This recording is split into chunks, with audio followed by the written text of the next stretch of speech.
Welcome to the Fun and Serious Game Festival 2021, Luis Antonio. It's a pleasure talking with you. Thank you. Thank you for having me. Really excited to be here. Well, I was telling the audience that we met. I'm not sure where to look at. I was telling the audience that we met we didn't met. We talked for an interview like 8 years ago, something like that, when The Witness was released. We did an interview talking about The Witness, and then you introduced me to the idea you had for 12 minutes. I guess that things have changed a lot in that time, right? From the original concept, from the original product that you had. The concept of the game has evolved a lot, or it stayed the same over all these years? I think the core idea of exploring the concept of accumulated knowledge stayed pretty. I mean, it evolved. I guess most of the work was discovering what the story would be like and where would it go. But when I was working on The Witness, like the first prototype that I showed to the world was, I think I would say like 60 to 70% pretty close to what ended up being the end result. But there was no ideas of voice acting or how far I would go in terms of the narrative aspects of it. Is there something from that original idea that you missed, that you wish would have made it to the final game? That's a good question. I don't think so. I think there were some puzzles that were, I think, way overcomplicated, and the tonality of it was not quite there yet. But I think that the end result is much better than what that version was. What was the first idea you had about the game? How did the concept of 12 minutes come to you? So the first idea, the first of all, was actually pretty much closer to Groundhog Day. It was the idea of you living in a city, and the whole city would be simulated, and you lived with your wife, and you had kids and a family, and you would go to work, and only at the end of a work day, so that they would be like 24 hours, you would realize that you're living in a time loop when you come back home from work, and something tragic would happen to motivate you to act. But it was just then realizing that this amount of complexity was very hard, not only to program, but to convey to the player. So then it was just shrinking the concept more and more in order for the players to really understand the consequences of their actions without me having to give you prompts, giving you objectives or goals, but having kind of the storytelling interweaved with the gameplay in an organic way. So it feels like, from your explanations, like you had a pretty big concept, a pretty big idea, and you had to explore to find where your game was within that space of ideas, right? Yeah, exactly. Like at the start, it was more like a diamond in the rough, I guess, which is this repetition of time and accumulated information. And also, when the idea started, I didn't know how to program. It was more of my work in the industry has always been as an artist. So for this project, I was thinking as an artist, where I was imagining the cool moments that you could have in the narrative without looking at the gameplay. And only when I learned to program and I sat down to actually think how the gameplay would be, that I realized that some of these ideas, they just don't translate well for a video game. So when I started thinking about actual puzzles, actual information that you retain, and how that, the onion peeling feeling that the game has, where you get these breadcrumbs of information every loop, and you act on them, and they open more possibilities. It has actually to be pretty crafted and designed versus just thinking on more broad strokes. Mm-hmm. I was thinking that your game is built upon a time loop, which is something that lots more and more roguelikes are doing. It's a kind of a trend in games, doing roguelikes that play with the whole idea of the loop, of coming back, because you might lose your possessions or your gear or whatever, but you keep the knowledge. But when you're doing, say, an action roguelike, there's the action to carry you through. but this is a story-driven game, so the loop risks the feeling of repetition in the player. How did you address that when you were designing the game, so it didn't feel for the player as if they were just repeating over and over the same thing? So what I realized pretty quickly is that once I condensed the apartment into this small space, the amount of information you get is more overwhelming than the time you have to act on it. So naturally, every loop you go into, like there's a cop coming. Do I close the door? Do I tell my wife about it? Do I set up a trap for him? And then you find an item, and suddenly that item opens possibilities. So it was almost the opposite. It was more containing the information so the player doesn't feel overwhelmed and is able to actually formulate plans in their head versus having to have like the game guiding you. It was more of a discovery that the system of having this loop and the character retaining the information, realizing that it just naturally works. It also helps reinforce some, like if there's an information the player needs to know and they're not quite aware of it, the repetition reinforces that knowledge and allows them to later on, recollect it and use it as a tool to advance forward in the narrative. Correct me if I'm mistaken, but I also think that the game plays with the player's expectations on the genre of the kind of story you're telling, changing the tone just a little bit in certain junction points so as to throw these expectations. The game begins as a mystery game. You're expecting a time loop. There's something wrong, some kind of sense of anticipation, something's going to happen.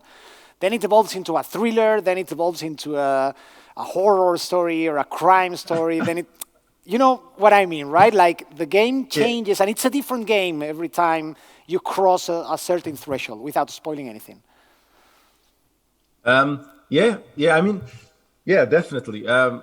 So once I started to explore, right, this time loop concept, at the start, I was just doing that classical, there's a door, there's a key code for the door, you learn the code for the door in a loop, and then the next loop, you know the code for the door and you can open it faster. But then I realized, like, what I found interesting was this knowledge you have of other characters and how you interpret that knowledge. And I think, right, as you go later in the story, right, trying not to spoil anything, you start to judge the other characters and put your values into the other characters. And then what I found interesting was getting closer to the final acts, where you spend all this time analyzing other characters and interpreting their motivations, and suddenly you learn about your own motivations and what drove your character to do the things he's done and the choices he's done, which are the choices you've done. So I wanted to keep exploring this information you gain and how do you deal with it, and it naturally went into this thriller interactive genre, and like what you said, like getting just kind of weirder and deeper in a way. The game, how long has it been in development in the end? 9 years? I mean, the original idea was 9 years ago, but the actual development started, like me having full time working on it started at the end of The Witness, so maybe 6 years ago. So it was me for a few years, like 2 years, 3 years, and then finally a team grew around it. But I would say 6 years. I wanted to ask, how did Annapurna got involved in the process? At some point, they just found the game? So that's an interesting story. I've been like involved in the industry for many years, and going to events, GDC, Indicate, and so before Annapurna even existed, I knew the people that were thinking about forming it, and we had discussions about the titles they were looking into working with, and we always thought this would be a great way to work together. So I started to work on the game before working with them. I started actually with Xbox. They were the first ones who funded the game, and then as the game grew, we realized, look, for this vision to work, I think we should work together, right? They can bring this cinematic aspect to it and help develop that side, and so it was a partnership we both wanted. Yeah, it felt like their involvement, I'm not sure how much they were in the process or if they were just funding the whole thing, but it felt at the time when you guys announced it, that it would allow the game to grow to, a different level, to reach more of its true potential.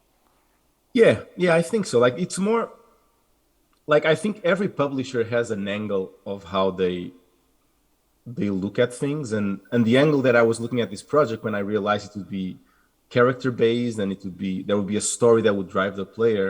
It really fit with the goals of Annapurna. Even ideas, I was like, oh, I think we should have a movie poster. They're like, yeah, totally. What about like even the discussions of should we have voice acting? How should we present this? How should we do trailers? What should be the tone of it? We were always in the same, like my ideas always matched their ideas. So it was a very organic collaboration. We just wanted the same things and had the same goals. So it made perfect sense to work together. And after 6 years developing a game, how does one feel when the game's finally released? Relieved, happy, empty? So at the start there's a weird there's a relief, yeah, when it comes out, but there's also this, right, you don't know how people will react to it. You don't know, and it's hard to have perspective because I was so deep into it.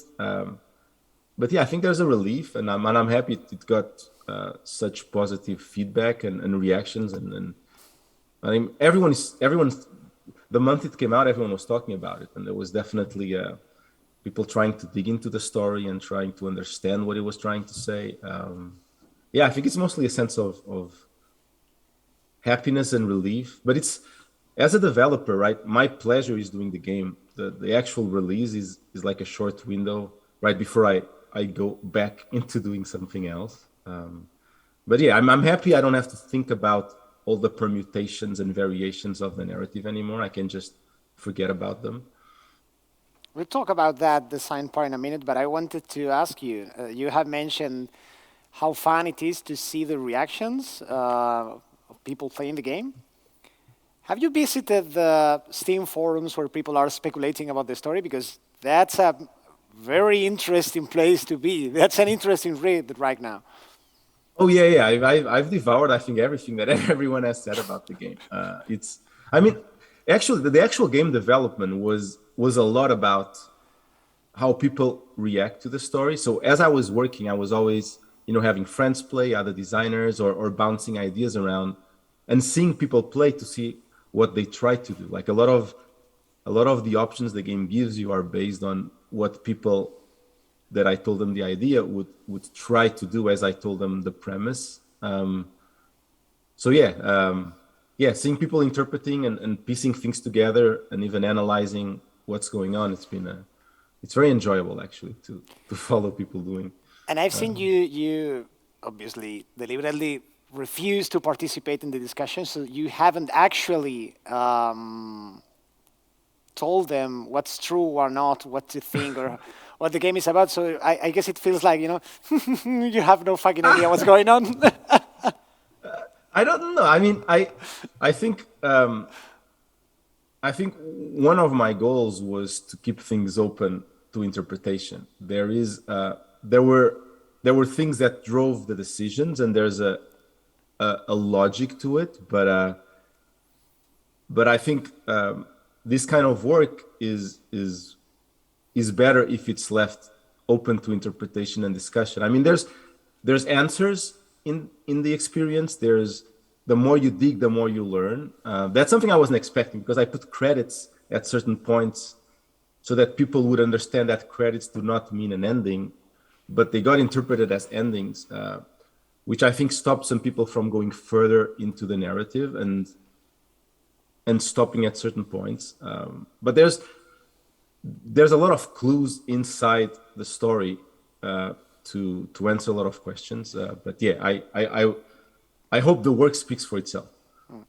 Let's talk about the narrative design challenges of the game, because as you say, the problem might be that there's just too much information to be discovered. So it might be overwhelming. There's the risk that some players never learned about this or that. So I guess that's probably the main challenge, or one of the main ones. But what other challenges did you face when you were doing the narrative design of the game? I think there were two. One of them was was making sure that every loop, because you can go in any direction you want, that you're never overwhelmed, right? You're able to have two or three plans in your mind and can think about those plans and then execute on them, and hopefully the outcomes of those plans are kind of close to what you expected, without ever, like, if there's too much information, you just would not know what to do, and then it just becomes very frustrating, which is also part of the experience in a way. I wanted to feel to be in a loop, but keeping it constrained was a tricky aspect of it, and it was a lot about removing as many things as possible so that it stays there, works. The other challenge was, like in a movie, you have this linear order of events, right? You can show an object early in the movie that the character is going to use an hour later, and you can pepper the story with that element a few times so that when he uses it, it feels it's part of the narrative. But in a game, a player might never stumble on a certain object. So finding the right balance of how much I should hint at something, for those that played like the light switch or the phone in the closet, making sure, or even looking at the phone. Like yesterday, I was looking at a player on Twitch. He found the phone, he looked at the phone, but he never thought about dialing a number. So balancing, okay, maybe the numbers should be bigger, maybe there should be another color, just those small balances, so that 2 hours later in the game, something that you looked at maybe during the dinner with the wife comes back into your mind and helps you fill a gap in the puzzle without having this exposition, or without the game having to tell you, do this. It's fun you say that about the phone and not knowing what to do with it, because something that happened to me, not that in particular, but there was, I don't want to spoil anything, so it's kind of difficult to describe it. But right, so there's a moment when there's an electric shock, right? Yeah. That happened to me by sheer luck. And I didn't know, I wasn't sure how to cause it. So it was the other way around. I wasn't trying to conceive a plan, rather to replicate what had happened, which is, it was Tim Schafer said, I think, in some place, that, no, wrong Gilbert, that if you find the solution before the puzzle, that's a problem. That's something you did wrong in design. But in this case, it was something fantastic, because the story was advancing without me. And I had to find a way to use that in my advantage. I guess that's Yeah, I an mean, I unexpected remember that. future, right? Yeah, I mean, I remember that quote actually from Ron Gilbert. Totally. I mean, I think it's a tricky thing to do, because like in a linear game, like, I use this example a lot. Like in Super Mario, you're running the level, you fall off the level, and you realize, oh, I should have jumped later, or I should have double jump, or something along those lines. But here, the verbs that of the things you can use are all enclosed in the same location. So I need to tell you the double jump exists, so you can use it later. But I also want it to happen in an organic way. So it was, kind of making it fit into the narrative, like the light switch example. Maybe there's, like, the light switch is faulty. Like a big one was whether the light in the bedroom was on or off at the beginning of the game, and I kept changing that through playtesting. So it's going to be weird for people who never play the game, but it will make sense once you play it. So that, like, what I realized was, if you do the dinner with the wife, she will have to turn the light on in the bedroom to go to the drawer, and then you get the hint through the narrative that there's something with the light switch, so that if you stumble upon it later, or you do it to yourself, right, there's this reinforcement of what it does. But yeah, I mean, it was a tricky thing. It was something I explored and I learned about as I was working in this game. But it's one of the things that made the game feel alive. Like, again, I think so. it was Yeah, happening without me. So, exactly. Like, I think that time going through in real time is, and I've started a new project, and that still fascinates me. The world does not wait for you. You're just part of it, and this involvement allows you to, you know, to feel that the stakes are higher. There's the stress that things are happening, but even if you miss some of them, you're not penalized. It's just part of like, failure is just extra knowledge about the situation. yeah. Just a second, I'm switching to Spanish to say something to the audience. Vamos a tener 5 minutitos para preguntas del público, o sea que si queréis irlas pensando, y ahora os doy el turno, y si podéis, perdón, los compañeros de audio preparar un micro, que se me olvidó deciroslo antes. Just letting them know about the Q&A with the audience, because we will have a few minutes for that. So, you worked with a couple of pretty well-known Hollywood actors with the game. I know how this experience tended to be, but I wanted to know if particularly Dafoe brought something to the character, because it's freaking terrifying. And I'm not sure if that was in the script from the get-go or if it was him bringing that extra edge. So there were things in the script, like so that was, I think, it was amazing.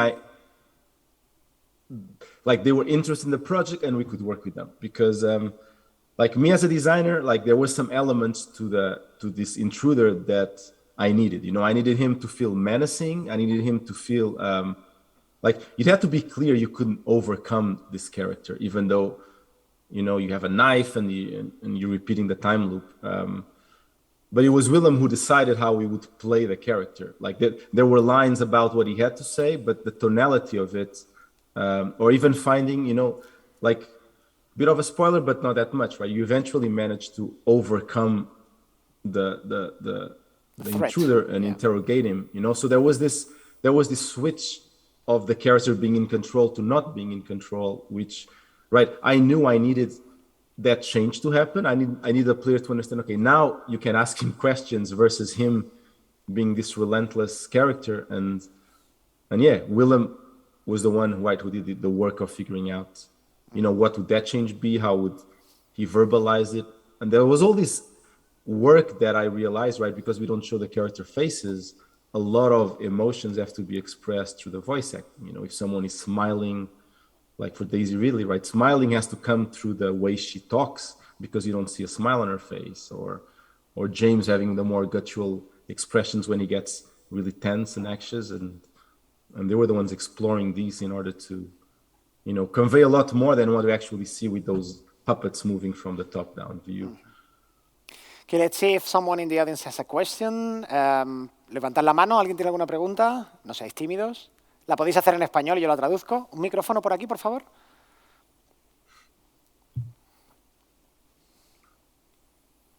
Tenemos aquí.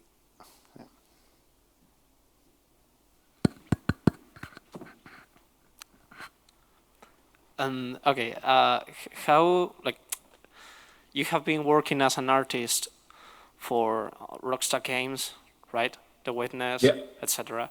So how is the change from basically working as an artist, like a pure artist for video games, to working as a creative director, like more than a programmer, something like that? Do you have to change your mind setting or something? Is it like fluent, or did you encounter some kind of stone in the middle of the road? That's a good question. I think so. When I was working at Ubisoft after Rockstar, I was lead artist and then I was art director, and there was something there that happened that I assumed an art director is supposed to know all the answers, but actually you're not. You're supposed to realize that you don't know all the answers, right? And be able to look for them and have a team to look for it. And since that shift, I think, right, once I worked with Jonathan on The Witness, a lot of our work as artists was actually, you know, going into this unknown space and answering questions, visual questions, you know, like how do you show the player where to go through the visual medium? Which colors are you going to use? How are you going to place items? So game design kind of becomes, in a way, the same thing.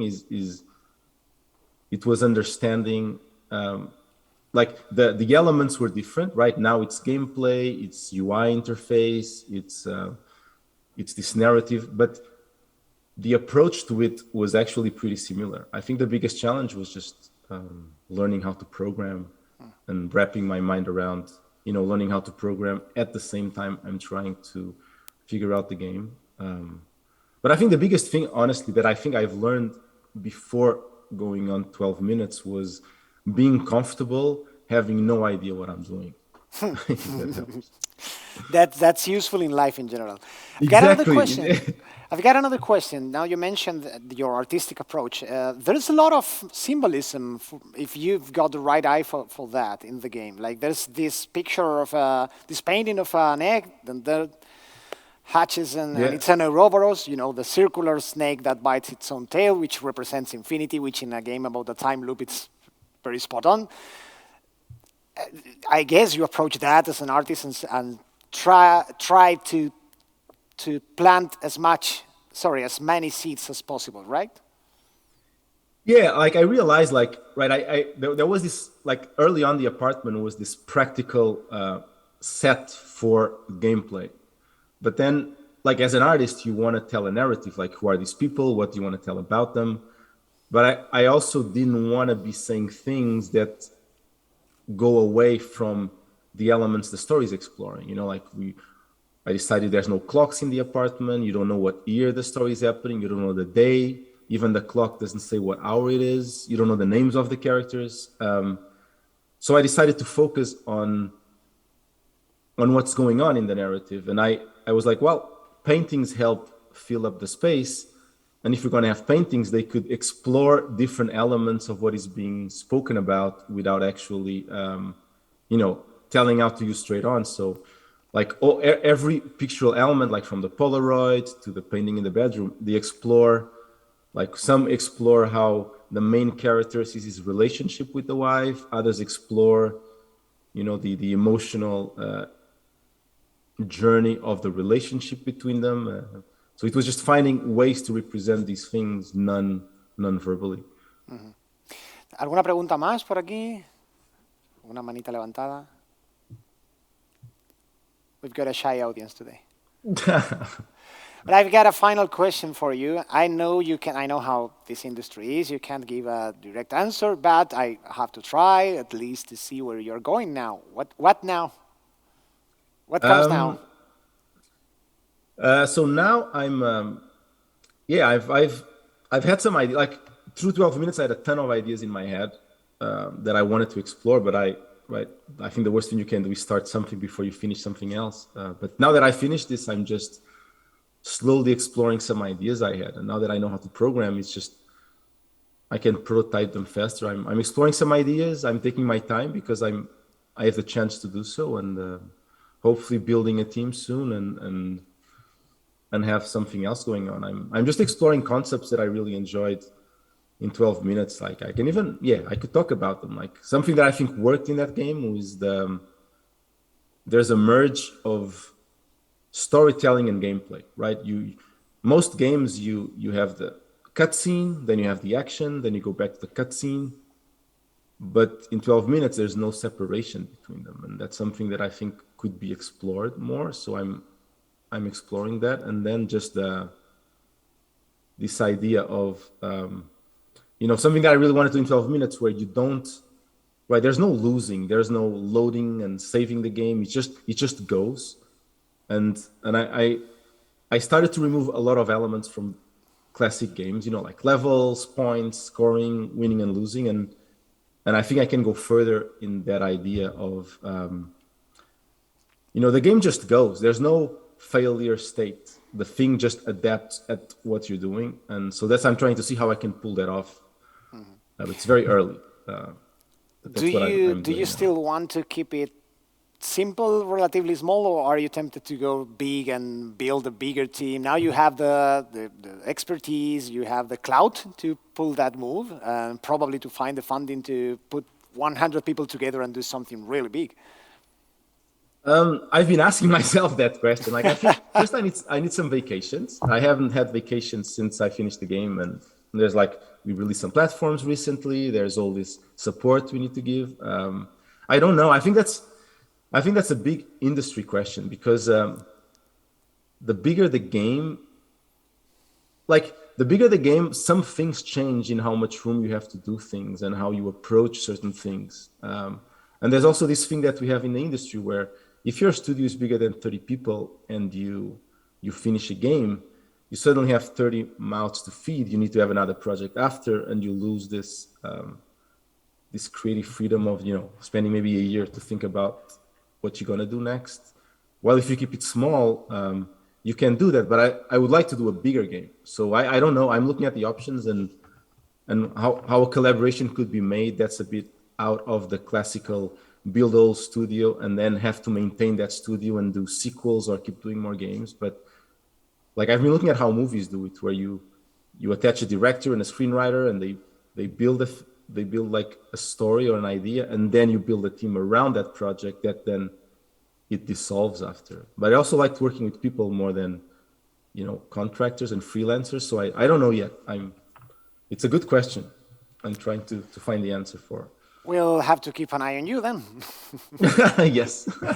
Thank you very much, Luis Antonio, for your time, for opening a window to your house for the Fun and Serious Game Festival. I really hope we can see you in person in the next edition or some year in the near future. That would mean that the situation has gotten better. Yeah, thank you for the opportunity. Yeah, and the same, I hope, I can't wait to fly and go to all the events like before this pandemic.